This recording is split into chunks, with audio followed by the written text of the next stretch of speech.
How's it going, everyone, and welcome back to another video. This is my 2007 Mustang GT500, and today we're going to go ahead and do a supercharger oil change on it. So here, as I just said, this is my 2007 GT500. I do some drag racing with it, and all around it's a pretty awesome car. It's got the VMP Gen 2 blower on it, and something I've noticed over the course of the past year, really, I thought it was a belt squeak, but I developed what sounds basically just like a belt squeak. Here's a clip of when I was trying to diagnose it.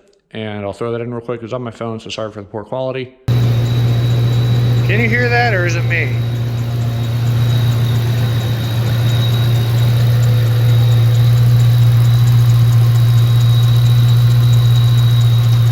But as you can see, I pretty much made a little stethoscope, and I checked each of these pulleys while leading it here and listening.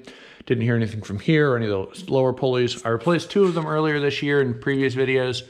An idler down in there, and another one that is off to the side over here, and neither of those fixed the issue. It did for a little while, and I think it has more to do with just taking the belt off and letting it sit, as well with the warmer weather.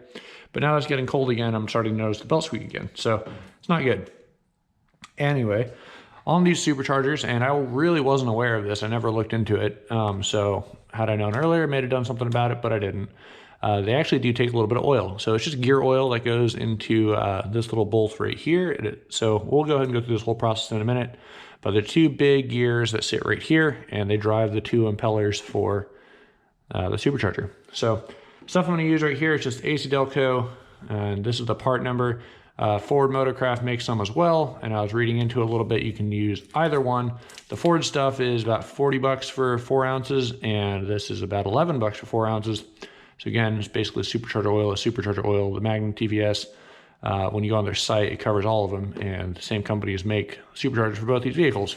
So this is made off of the Eden TVS style, and that's what we're gonna go ahead and use in here. So it doesn't take much, but apparently, and I'm hoping I didn't damage anything, but let's go ahead and get her done. The only thing that is minorly annoying is I have this auxiliary idler right here to help with belt wrap around the supercharger pulley.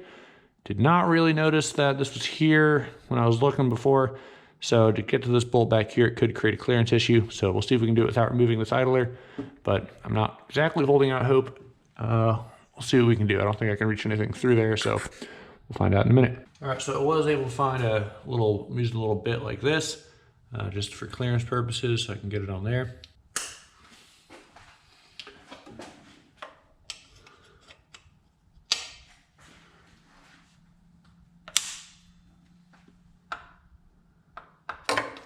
All right, seems to do the trick. Lock jaws around this little bolt right here. And then I do have a paper towel down here to catch it. Now, VMP recommends that if you drive your car hard, which I don't want to say this is the hardest driven car ever, but it should be changed every 30,000 miles or so, or 3 years, whichever comes first. So definitely beyond 3 years, not necessarily beyond 30,000 miles, though it should be pretty close. So it's about due anyway.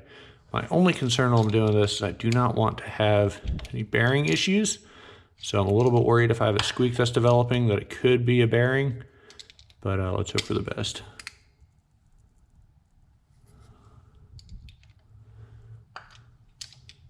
And it's not much, but let's see how this goes. I've also heard people of lifting up the front end of their car to get a little more angle toward the back. We'll see if we have to do that or not.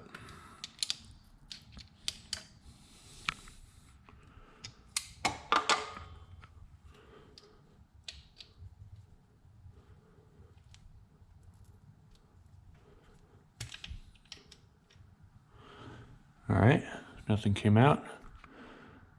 I think it's a magnet. There's a little bit of dirt on there. Oh, not really. So that's all there is to it right here. Go ahead and set that down right there. And now I can see the fluid level in there, just barely. You might not be able to see it. But so I'm gonna go ahead and show you a little trick I was watching another video of how some guy got this out. All right, so the way I was watching another guy do this, all they did was use a little nozzle like this with the thing on the bottom. Just kind of fish it down in there.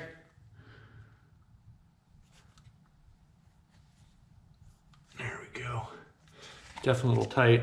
And we're just gonna go ahead and spray it out. Yeah, see how it's kind of milky looking? Not that it really matters anything, but There we go. I'm gonna go ahead and fill this thing.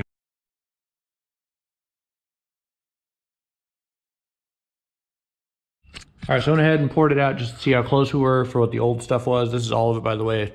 And that little squirt bottle method worked great. So this is the new stuff. You can see how clean it is. And this is the old stuff. And yeah, she's gross. But looks like they used the exact same amount. We are good to go. 4 ounces out, 4 ounces back in. Let me go ahead and grab a little hose or something. And I'm gonna go ahead and just kind of feed it back in there. We'll pump it in. I don't use my traditional big fluid pump because it's only 4 ounces. It's probably gonna use half that container just to, fill up the actual pump itself. So let's go ahead and get this thing loaded back up, put it back together, and see if she still squeaks. All right, so you gotta get this back in here. I'm just using a little finagled tube right here that I got set up. Let me go ahead and put this up in here, like so. And then we're gonna go ahead and pour it in. Should be good.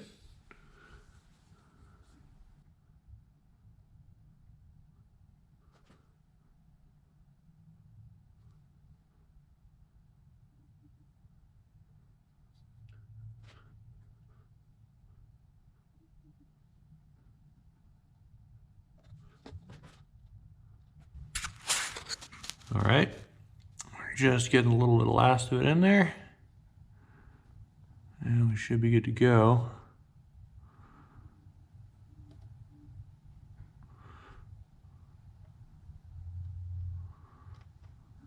All right, there we go. So now it's just a matter of putting a little bolt back in, which is going in. There we go. Just waiting for it to catch threads. It doesn't need to be stupid crazy tight. Just going into aluminum housing, there's already a ring in the way. So we go ahead and tighten this down real quick, and they'll be good. I'm gonna use this just the pair of lock jaws again.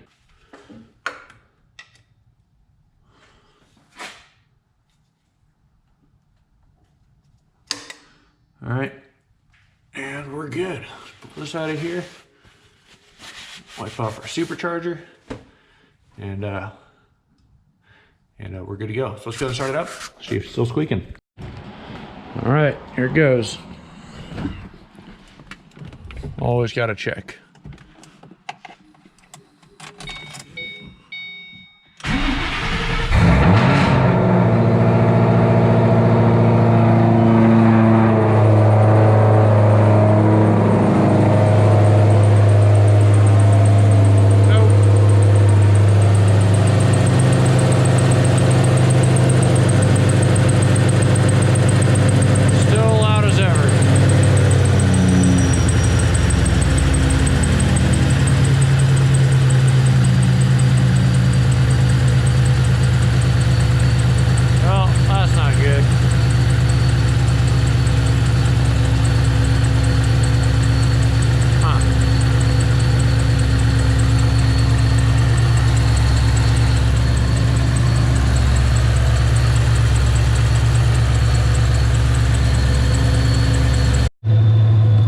So I was messing around a little bit. As you can see, the bell squeak is mostly gone.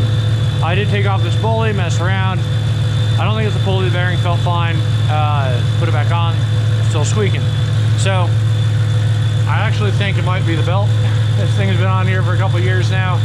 So I went ahead and took some silicone spray and just rubbed my finger across the belt like so, and the squeak instantly went away. So usually you can hear it slowly coming back, just chirping ever so slowly. So honestly, I think it might just be time for a new belt. Silly, but I think that's what we're gonna go and do next. So that's gonna do it for this video. And I'll go ahead and toss on a belt on here. We're gonna take this car down pretty soon to do cams and everything. But let me go ahead and show you that stuff that came in. So this is my parts pile, but got our L&M engines race cams came in. They're low vacuum bypass. What else we got? This is the VMP 2.8 pulley that showed up right here. So that's what the tuner wants to use.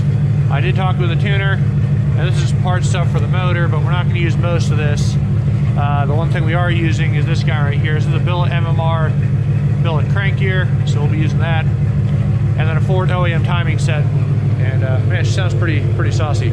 But the OEM timing set is what I'm waiting on, and that shouldn't be here until the 3rd week of November. So that's that. In the meantime, definitely swap out the belt, see if that fixes our issue.